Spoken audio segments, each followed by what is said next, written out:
सोचिए, एक 3000 साल पुराना मकबरा और उसके साथ जुड़ा एक जानलेवा श्राप। ये एक ऐसी कहानी है जिसने न जाने कितनी पीढ़ियों को डराया है और सोचने पर मजबूर किया है। तो चलिए आज इसी रहस्य की तह तक चलते हैं और पता लगाते हैं कि ये सच है या सिर्फ एक कहानी। कहानी शुरू होती है 5 अप्रैल 1923 की एक रात से। जगह है काहिरे का एक होटल। मकबरे की खुदाई का सारा खर्चा उठाने वाले लॉर्ड कार्नरवॉन अपनी आखिरी सांसें ले रहे हैं। घड़ी में जैसे ही 1:55 होते हैं, उनकी मौत हो जाती है। और ठीक ठीक उसी पल एक अजीब सी चीज होती है। पूरे काहिरा शहर की बत्तियां गुल हो जाती हैं एकदम से। और बात यहीं खत्म नहीं होती। हजारों मील दूर इंग्लैंड में उनकी प्यारी कुतिया सूजी अचानक जोर से चीखती है और मर जाती है। क्या ये सिर्फ एक इत्तेफाक था? कहते हैं मकबरे के दरवाजे पर साफ साफ ये चेतावनी लिखी थी। जरा सोचिए, मृत्यु उन पर तेजी से आएगी जो फेरो की शांति भंग करेगा। बस इस एक लाइन ने दुनिया भर के अखबारों में आग लगा दी। एक सनसनी फैल गई और लोगों के मन में जो थोड़ा बहुत डर था वो अब हकीकत लगने लगा। तो बस यहीं से जन्म हुआ मम्मी के श्राप की उस मशहूर कहानी का। देखिए, तूतनखामुन का मकबरा तो नवंबर 1922 में हावर्ड कार्टर ने खोज लिया था। लेकिन ये श्राप की कहानी इतनी क्यों चली? क्योंकि उस जमाने में पहले वर्ल्ड वॉर के ठीक बाद लोग ऐसी रहस्यमयी अलौकिक कहानियों में बहुत दिलचस्पी ले रहे थे। और प्राचीन मिस्र से ज्यादा रहस्यमय और क्या हो सकता था? और फिर पहला अशुभ संकेत मिला। हावर्ड कार्टर का एक पालतू खिनैरी पक्षी था, एक छोटी सी चिड़िया। उसे एक कोबरा निगल गया। अब आम इंसान के लिए ये शायद एक मामूली घटना हो, लेकिन वहां के लोगों के लिए इसका मतलब साफ था। कोबरा मतलब फेरो का शाही प्रतीक, वो बदला लेने आया था। अब बात करते हैं पहले और सबसे बड़े शिकार की, लॉर्ड कार्नरवॉन। उनकी मौत की वजह सुनने में बड़ी मामूली लगती है। हुआ यूं कि उनके गाल पे किसी कीड़े ने काट लिया। अगले दिन जब वो शेविंग कर रहे थे तो गलती से रेजर उसी जगह लग गया। बस घाव में इन्फेक्शन फैल गया और कुछ ही हफ्तों के अंदर तेज बुखार से उनकी मौत हो गई, मकबरा खोलने के बस कुछ ही महीने बाद। लेकिन लॉर्ड कार्नरवॉन की मौत वो तो बस एक शुरुआत थी। उस वक्त के अखबारों को तो जैसे एक चटपटी कहानी मिल गई थी। उन्होंने इस श्राप की कहानी को इतना उछाला कि वो सच लगने लगी। और फिर जैसे जैसे मौतों का सिलसिला बढ़ता गया, ये कहानी और भी खौफनाक होती चली गई। पता है कितने लोग? 1-2 नहीं बल्कि 22 अगले कुछ ही सालों में मकबरे से सीधे या परोक्ष रूप से जुड़े 22 लोगों की मौत हो गई। और हर एक मौत को लोग श्राप का पक्का सबूत मानने लगे। और ये लिस्ट बस लंबी होती जा रही थी। जॉर्ज जे गोल्ड, एक अमीर फाइनेंसर, मकबरा देखने के अगले ही दिन बुखार से मर गए। लॉर्ड कार्नरवॉन के सौतेले भाई ऑब्रे हर्बर्ट, वो भी कुछ महीनों में चल बसे। अरे जिस रेडियोलॉजिस्ट ने मम्मी का एक्सरे किया था, सर आर्चिबाल्ड रीड, उनकी भी अचानक मौत हो गई। फिर कार्टर के सेक्रेटरी रिचर्ड बेथेल, उनकी भी मौत हो गई। और उनके पिता लॉर्ड वेस्टबरी इस सदमे में अपनी बिल्डिंग की 7वीं मंजिल से कूद गए। ऐसा लग रहा था मानो ये श्राप किसी को भी नहीं छोड़ने वाला। और फिर मिला वो सबूत जिसे लोगों ने अंतिम सबूत मान लिया। इसने तो सबके होश ही उड़ा दिए। जब वैज्ञानिकों ने मम्मी का परीक्षण किया तो जानते ही क्या मिला? तूतनखामुन के गाल पर ठीक उसी जगह पर एक घाव का निशान था जहां लॉर्ड कार्नरवॉन को कीड़े ने काटा था। सोचकर देखिए, एक 3000 साल पुरानी मम्मी और आज के इंसान के गाल पर एक ही जगह एक जैसा निशान।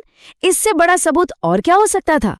ये सारी बातें, सारे इत्तेफाक, ये सब एक ही तरफ इशारा करते हैं, एक भयानक श्राप। लेकिन अब जरा रुकते हैं और एक सवाल पूछते हैं, क्या ये सब सच में हुआ था या कहानी कुछ और ही थी? तो चलिए अब उस फेरो से मिलते हैं जिसकी हम बात कर रहे हैं, असली तूतनखामुन। तस्वीरों में तो वो एक शक्तिशाली राजा लगता है ना? लेकिन सच्चाई ये है कि वो कोई बदला लेने वाला ताकतवर शासक नहीं, बल्कि एक बहुत ही कमजोर और बीमार बच्चा राजा था। और उसकी कमजोरी की वजह क्या थी? एक शब्द में, इनब्रीडिंग। अपने शाही खानदान को शुद्ध रखने के चक्कर में मिस्र के राजा महाराजा पीढ़ियों से अपने ही भाई बहनों और करीबी रिश्तेदारों में शादियां करते थे। और इसका नतीजा, तूतनखामुन जैसे बच्चे जो कई जेनेटिक बीमारियों के साथ पैदा होते थे। उसकी हालत इतनी खराब थी कि उसे क्लब फुट था, मतलब उसके पैर इतने मुड़े हुए थे कि वो बिना सहारे के चल भी नहीं पाता था।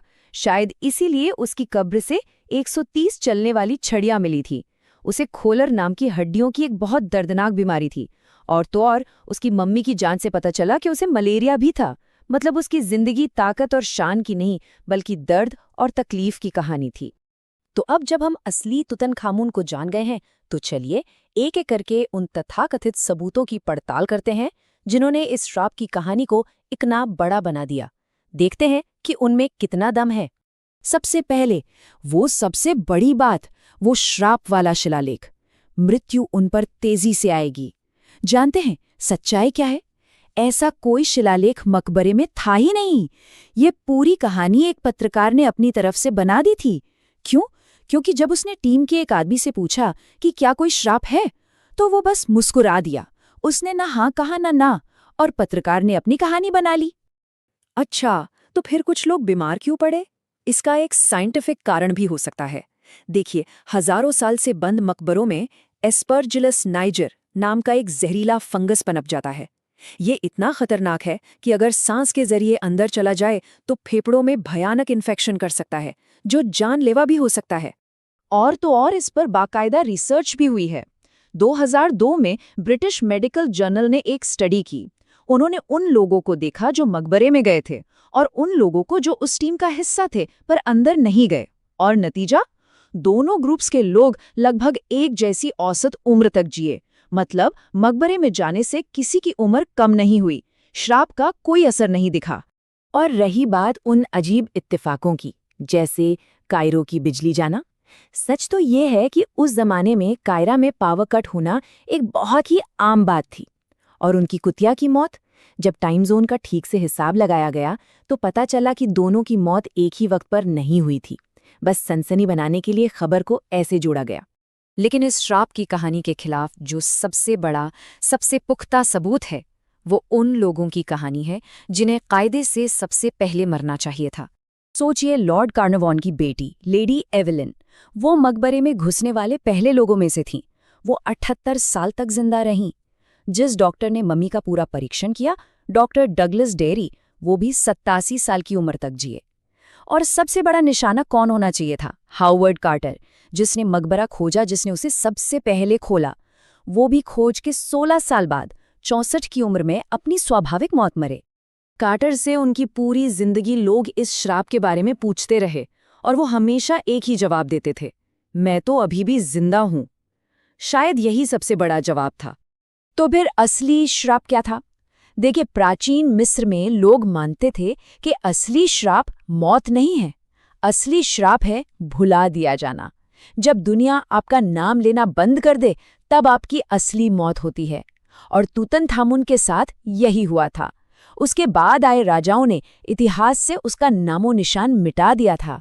तो आखिर में ये सवाल बचता है, क्या हावर्ड कार्टर ने तूतनखामुन के मकबरे को खोलकर किसी श्राप को बाहर निकाला, या फिर उन्होंने उस असली श्राप को तोड़ा, भुला दिए जाने के श्राप को, और तूतनखामुन को इतिहास का सबसे मशहूर फेरो बनाकर हमेशा के लिए अमर कर दिया? सोचने वाली बात है ना?